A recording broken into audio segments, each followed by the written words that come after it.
प्रिय प्रशिक्षुओं, मैं सुभाष चंद्र साक्य आपका इस सत्र में स्वागत करता हूं। आज का ये सत्र DLED 4th सेमेस्टर के प्रथम प्रश्न पत्र के लिए है।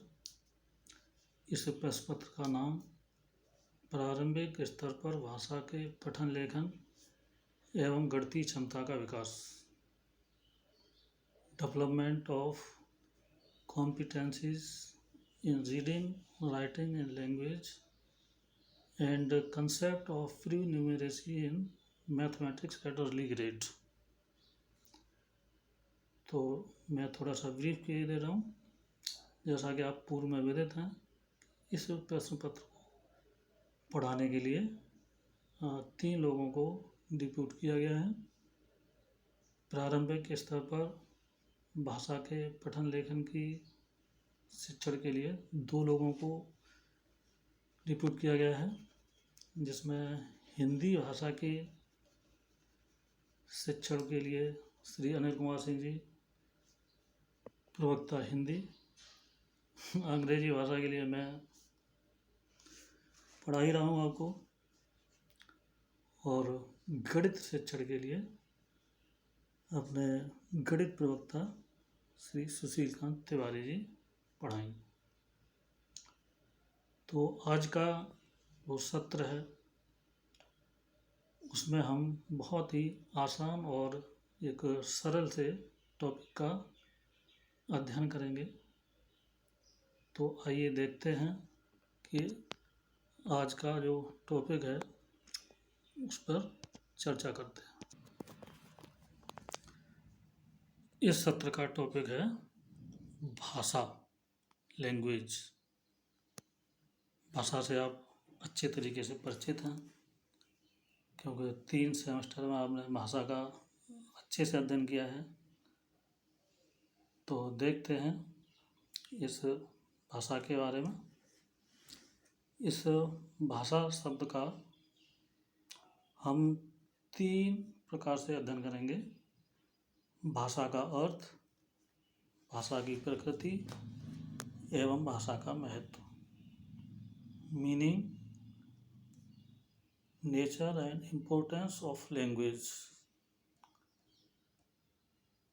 तो सबसे पहले हम भाषा के अर्थ, मीनिंग ऑफ लैंग्वेज पर आते हैं, क्योंकि किसी भी शब्द का जो अर्थ होता है वो कहीं न कहीं से लिया जाता है। तो इस भाषा शब्द की जो व्युत्पत्ति है, उत्पत्ति है, जैसा आप देख रहे हैं, पाली ऑब्लिक संस्कृत, भाष ऑब्लिक भाष से हुई है। पाली जो मूल भाषा है, और इस पाली को परिष्कृत करके, क्लिष्ट करके और संस्कारित करके जो नई भाषा संस्कृत बनी, उसकी भाष धातु। दोनों में कोई ज़्यादा अंतर नहीं है, केवल स का अंतर है।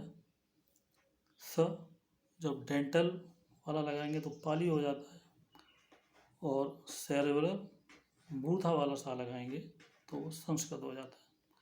तो इन दोनों धातुओं का जो हिंदी में अर्थ है वो बोलना है।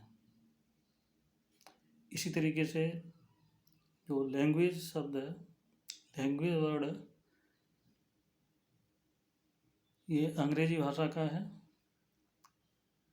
अंग्रेजी भाषा भी तमाम भाषाओं का समूह है, जैसे लैटिन, ग्रीक, रोमन, फ्रेंच आदि। तो ये जो लैंग्वेज वर्ड है, ये लैटिन वर्ड है, और ये लैटिन भाषा के लिंगुआ शब्द से लिया गया है। लिंगुआ का शाब्दिक अर्थ होता है टंग।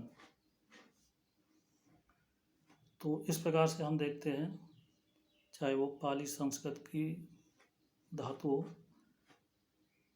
या अंग्रेजी भाषा का शब्द लैंग्वेज हो, दोनों का मतलब बोलने से होता है। क्योंकि जो हमारी टंग है, टंग का क्या काम होता है? बोलना।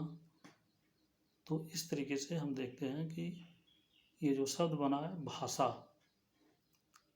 मीन्स कहा गया, बोला गया। इसी चीज़ को हम और परिष्कृत रूप से कह सकते हैं कि भावात्मक अभिव्यक्ति का साधन भाषा है। जो भी हमारे मन में विचार हैं, जो भी हमारी भावनाएं हैं, उनको हम व्यक्त करने के लिए जिस साधन का इस्तेमाल करते हैं, प्रयोग करते हैं, वो है हमारी भाषा। अब इस भाषा की प्रकृति क्या है? Nature of language. वैसे तो बहुत सारे बिंदु हैं, लेकिन कुछ बिंदु मैंने छांट के रखे हैं। आइए उस पर चर्चा करते हैं, देखते हैं। भाषा की प्रकृति में पहली चीज़ है असीमितता, इनफाइनाइट। जो भाषा है वो असीमित है। इसको हम ध्वनियों की संख्या के हिसाब से सीमित कर सकते हैं, लेकिन इनके अर्थ और इनकी जो संरचना, स्ट्रक्चर्स हैं, वो असीमित है। भाषा के इस विशाल क्षेत्र को सीमित कर सीख पाना असंभव है, इसलिए इसे अनफाइनाइट, असीमित कहा गया है। हम कितना भी अर्जित कर लें भाषा को, लेकिन फिर भी कहीं ना कहीं कुछ न कुछ छूटा ही रहता है, क्योंकि भाषा असीमित है। इसको पूर्णतः कोई प्राप्त नहीं कर सकता। दूसरी भाषा की प्रकृति है स्किल बेस्ड, कौशल आधारित। ये कौशलों का आप अध्ययन करते ही रहे हैं। जब भी हम बोलते हैं, किसी भी भाषा को इस्तेमाल करते हैं, तो हमारा जो बोलना होता है वो स्किल बेस्ड होता है, कौशल आधारित होता है। चाहे वो सुनना हो, चाहे बोलना हो, चाहे पढ़ना हो और लिखना हो। पढ़ना और लिखना, जो कि इस प्रश्न पत्र के अंतर्गत आएगा, आगे उसका अध्ययन करेंगे। तीसरी जो बिंदु है वो है रचनात्मकता, क्रिएटिविटी। जो भाषा है ये, इसका सृजनात्मक होना बहुत ही ज़रूरी होता है, और इस भाषा को प्रभावी बनाने के लिए, सीखने के लिए हम रचनात्मक तरीके से इस्तेमाल करते रहते हैं। चाहे वो निश्चित सूत्र, फिक्स्ड फॉर्मूलाज हो, या रिप्रोडक्टिव हो, या रिक्रिएटिव हो, इन सब का हम इस्तेमाल, प्रयोग करते रहते हैं। चाहे वो वाक्य या मुहावरा हो, चाहे किसी तरीके का। अगला बिंदु है आपका जटिलता या जटिल, कॉम्प्लेक्स। जो भाषा की प्रकृति है वो वास्तव में काफ़ी जटिल है। तो सुनने में, देखने में हमको ये सरल लगती है, लेकिन इसमें ध्वनियाँ हैं, साउंड्स, वर्ड्स, शब्द, वाक्य संरचना, स्ट्रक्चर्स, भावों का अर्थ, मीनिंग आदि आदि हैं, जो कि भाषा को जटिल बनाते रहते हैं। अगला बिंदु है एक्वायर्ड। ये भी भाषा की प्रकृति है कि किसी भी भाषा को हमें अर्जित करना पड़ता है। जब तक हम किसी भाषा को अर्जित नहीं करेंगे, तब तक उस भाषा पर मास्टरी हमारी नहीं हो सकती, या उस भाषा को हम पूर्ण रूप से अपने संभाषण के लिए प्रयोग नहीं कर सकते। अतः अर्जित करना भाषा की प्रकृति के अंतर्गत आता है। भाषा की प्रकृति के बाद अब हम अगले बिंदु पर आते हैं। तो हमारा तीसरा बिंदु है महत्व भाषा का महत्व, इम्पोर्टेंस ऑफ लैंग्वेज। हमारे दैनिक जीवन में भाषा का महत्व ही महत्व है। तो इसमें भी कुछ बिंदुओं को जो मुख्य रूप से मुझे लगे हैं वो मैंने नोट किए हैं, इनको देखते हैं। पहला बिंदु है भावात्मक विकास, इमोशनल डेवलपमेंट। जो भी हमारी भावना है, जो भी हमारे विचार हैं, उनको सम्यक रूप से और अर्थपूर्ण तरीके से किसी को भी डिलीवर करना, ये भावात्मक विकास के अंतर्गत आता है। जितनी भी हमारी भावनाएं हैं उनको व्यक्त करना भावात्मक विकास के अंतर्गत आता है। यहाँ एक विद्वान हैं कॉलरिज, वो कहते हैं कि भाषा मनुष्य के हृदय के धड़कने की भाषा है। कहने का मतलब भावात्मक विकास जिस तरीके से हमारी भावनाओं का होता है, जिस तरीके से हमारे हृदय के अंतर्गत अनुशीलन, क्षोभ, ग्लानि, ईर्षा, द्वेष, घृणा, प्रेम, सौहार्द आदि विद्यमान होता है, तो इनको प्रदर्शित करने के लिए हम किसी न किसी रूप में भाषा का इस्तेमाल करते हैं। ये भाषा हमारी किसी भी प्रकार की हो सकती है। आपने पूर्व माध्यम दिया है, चाहे ये संकेत रूप में हो सकता है और भंगिमाओं के रूप में हो सकता है। तो हम अपनी भावनाओं को विकसित करने के लिए भाषा का इस्तेमाल करते हैं। इसी तरीके से दूसरा बिंदु है व्यक्तित्व विकास, पर्सनालिटी डेवलपमेंट। व्यक्तित्व का विकास ये बौद्धिक, नैतिक और सांस्कृतिक विकास को लिए हुए है। शारीरिक अवयवों के विकास के साथ इंद्रियों का विकास और इंद्रियों के साथ मस्तिष्क का विकास और हृदय का स्वतंत्रता पूर्वक कार्य करते रहना, ये व्यक्तित्व के विकास के अंतर्गत आता है। व्यक्तित्व के अंदर बहुत सारी चीज़ आती हैं जिनका अध्ययन आपने फर्स्ट सेमेस्टर में किया है। कह सकते हैं कि जिस व्यक्ति ने भाषा पर जितना ज़्यादा अधिकार किया है, उस व्यक्ति का व्यक्तित्व उतना ही अधिक सबल होता है। तीसरा बिंदु है सामाजिक एवं सांस्कृतिक विकास, सोशियो कल्चरल डेवलपमेंट। भाषा के माध्यम से हम जिस समाज में रहते हैं उस समाज की रीत रिवाज और उसकी सांस्कृतिक धरोहर, इनको आत्मसात करने के लिए, इनको समझने के लिए, इनको अभिव्यक्त करने के लिए हमको भाषा का सहारा लेना ही पड़ता है।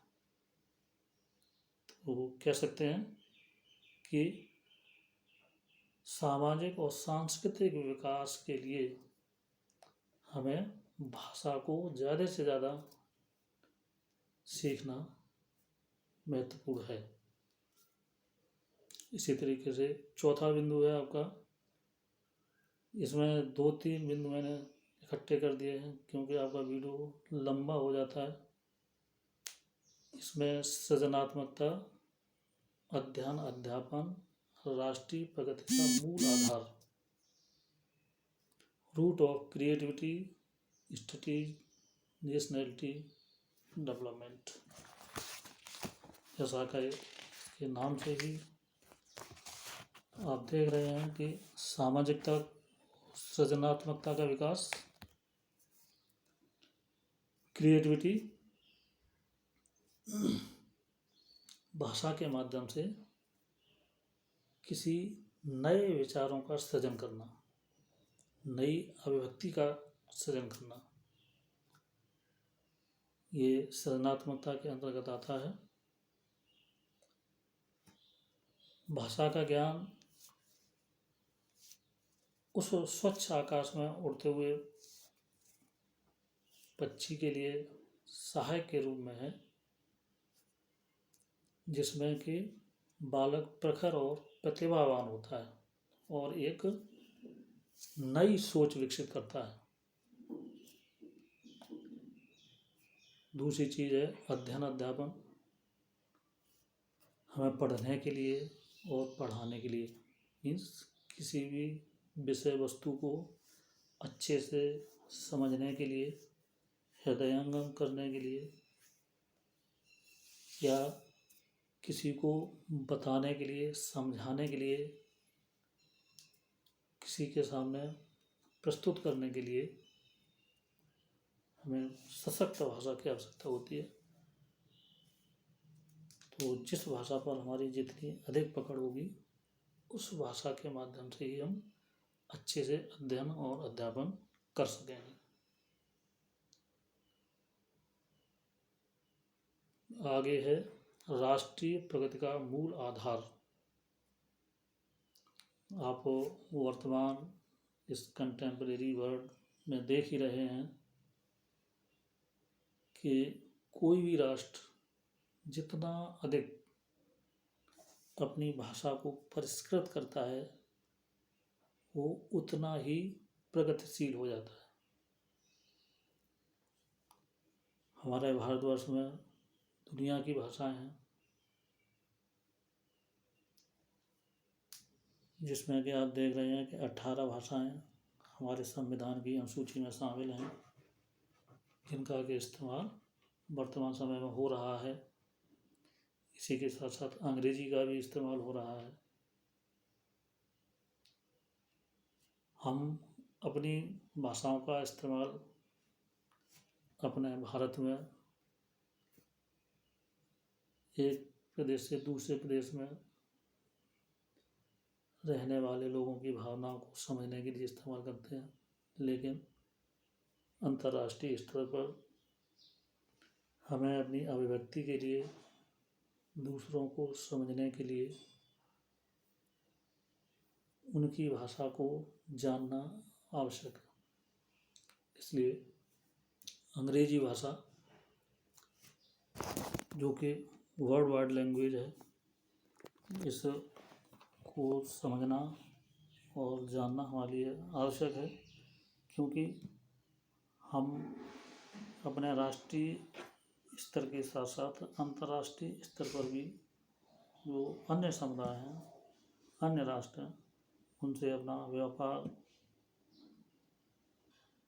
और तमाम ज़रूरतों को पूरा करने के लिए उनकी भाषाओं को समझना अनिवार्य होता है। तो राष्ट्रीय प्रगति के लिए भाषा को अत्यधिक विकसित करना हमारा कर्तव्य बन जाता है। तो इस तरीके से आज सबसे सरल टॉपिक का हम लोगों ने अध्ययन किया है। आपके कक्षा में कुछ लोग ऐसे हैं जिनको कि केवल हिंदी से दिक्कत आती है, इसलिए सबका ध्यान रखते हुए मैंने अंग्रेजी शब्दावली का भी इस्तेमाल कर दिया है। तो आज का टॉपिक यही समाप्त होता है। धन्यवाद।